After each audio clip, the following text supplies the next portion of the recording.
சாம பூஜை நடந்து முடிஞ்சதுனால பொம்மையோட ஆவி இருக்கிற மீன் இப்ப பேச ஆரம்பிச்சிருக்கு.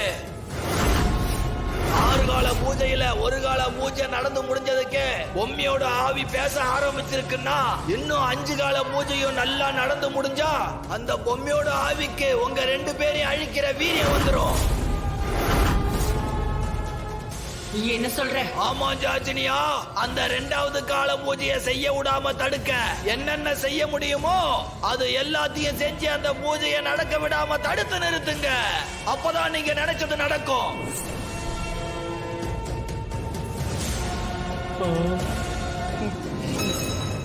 ஒரு நிமிஷம், எனக்கு ஒரு டவுட். ஆமா, அது யார் அந்த யாம்? என்னக்கா இது? பேயோட லிஸ்ட் எல்லாம் ஏறிக்கிட்டே போகுது. தம்பி, நீங்களும் அந்த லிஸ்ட் தான். வாய் மூடிட்டு கொஞ்சம் சும்மா இருங்க. இத பாரு ஜார்ஜினியா, பொம்மியோட ஆவி கிட்ட இருந்து என் உயிரை காப்பாத்தணும் அப்படிங்கறதுக்காக தான் தமன்னா அவ உடம்புக்குள்ள நீ வரத்துக்கு சரின்னு சம்மதிச்சா. ஆனா இப்ப நீ வந்த வேலையை விட்டுட்டு எனக்கு எல்லாமே தெரியும்னு அசால்ட்டா சொல்லிக்கிட்டு இருக்க. அந்த குளத்துக்குள்ள இருக்கிற வரைக்கும் தான் பொம்மியோட ஆவி ரொம்ப வீரியமா சக்தியோட இருக்கும். தெய்வ சக்தியோட வீரியம் எவ்வளவு அதிகமா இருக்கோ அதே அளவுக்கு துஷ்ட சக்தியோட வீரியம் இன்னைக்கு 12 மணிக்கு துஷ்ட ஓரையில ரொம்ப ரொம்ப வீரியமா இருக்கும். அந்த 2வது கால பூஜை நடக்காம போனா தெய்வ சக்தி கோவிலுக்குள்ள மட்டும்தான் செயல்படும். அந்த கோவிலை சுத்தி இருக்கிற மத்த இடத்துல எல்லாம் செயல்படாது. அந்த நேரத்துல அந்த பொம்மி ஆவி இருக்கிற அந்த மீனை என்ன செய்யணும்னு எனக்கு நல்லாவே தெரியும். அதனால நீங்க எதை பத்தியும் கவலைப்படாம தூரமா நின்னு வேடிக்கை மட்டும் பாருங்க. நீங்க 3 பேரும் மறுபடியும் கிளம்பி கோயிலுக்கு போங்க. ராணி, சீக்கிரம் வா.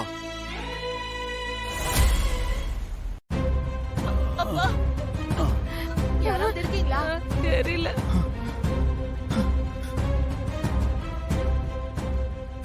யார் நீங்க? எதுக்கு இப்படி பண்றீங்க? என்ன சத்தம் இது?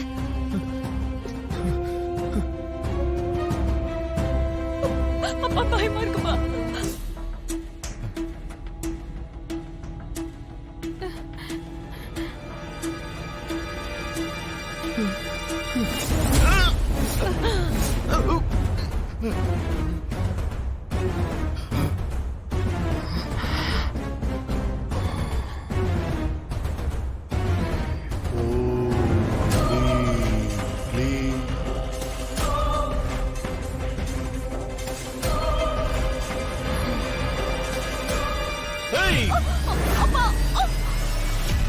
என்னப்பா தவறு?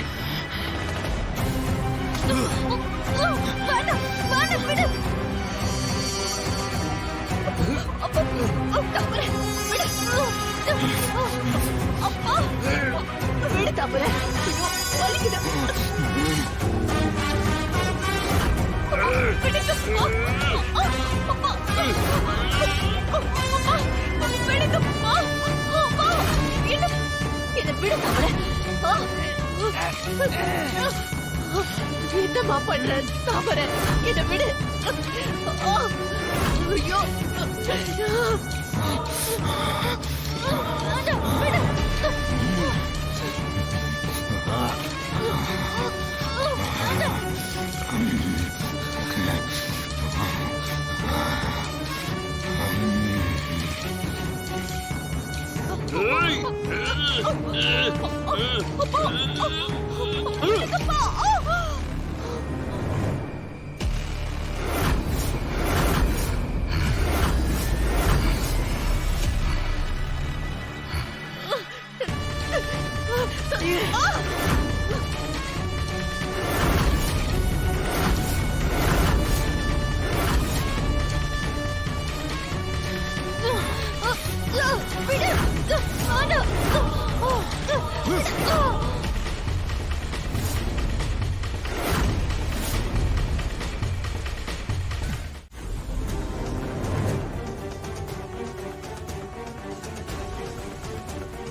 சாமி, கொஞ்ச நேரத்துல 2வது கால பூஜையான உச்சகால பூஜை ஆரம்பமாயிடும்.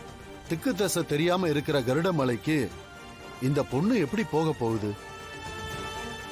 இந்த உலகத்தையே வழி நடத்துற அந்த ஆண்டவனுக்கு இந்த பொண்ண வழி நடத்த தெரியாதா? இந்த பயணத்தை ஆரம்பிக்கிறது, கரடமலைக்கு போய் தீபம் ஏத்துறது எல்லாமே நாம எடுத்த முடிவில்ல, விதிப்படி நடக்க வேண்டியது. அதன்படி எல்லாமே நடந்துகிட்டு தான் இருக்கு. எம்மா ராணி, நீ உன்னோட பயணத்தை துவங்கலாம். நீ உன்னுடைய பயணத்தை ஆரம்பிக்கிறதுக்கு முன்னாடி கோவில் தெப்ப குளத்துக்கு போய் நீராடி விட்டு உன்னோட கையில நெருப்பு பந்தத்தை ஏந்திக்கிட்டு எக்காரணத்தை கொண்டும் திரும்பி பார்க்காம கருடமலையை நோக்கி போ. உனக்கு இடையூறு கொடுக்கறதுக்கு பல துஷ்ட சக்திகள் வந்தாலும் அந்த எல்லா தடையும் கடந்து போற ஆன்ம சக்திய அந்த எல்லாம் வல்ல ஆண்டவன் உனக்கு கொடுப்பாமா. சரிங்க சாமி, நீங்க சொன்ன மாதிரியே நான் செய்றேன்.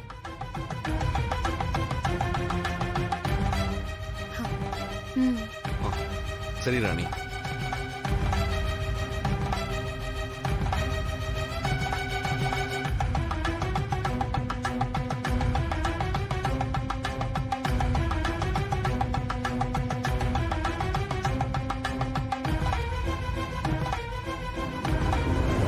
சரி வாங்க வாங்க எல்லாரும் போலாம். நடக்கட்டும்.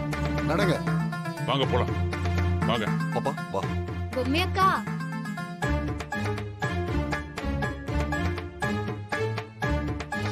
பொம்மி அக்கா, உன்னைய வெளிய கொண்டாடுறதுல இப்ப நான் 2வது படியில இருக்கிறேன். என்ன ஆசீர்வாதம் பண்ணுக்கா. நான் போற காரியம் நல்லபடியா முடிய நீ எப்பவும் போல எனக்கு துணையா இருக்கணும். ராணி, உன்னோட நல்ல மனசுக்கு எல்லாமே நல்லதா தான் நடக்கும். நான் மட்டும் இல்ல ராணி, அந்த கடவுளும் உன் பக்கம்தான் இருக்காரு. அதனால நீ நினைச்ச மாதிரி எல்லாமே நல்லா நடக்கும் ராணி. அதுவும் இல்லாம இதெல்லாம் நீ எனக்காக தானே செய்யற. நான் வெளியே வரணும் ராணி. வந்து என்னை இந்த நிலைமைக்கு ஆளாக்கினவங்கள நான் அழிச்சே தீரணும்.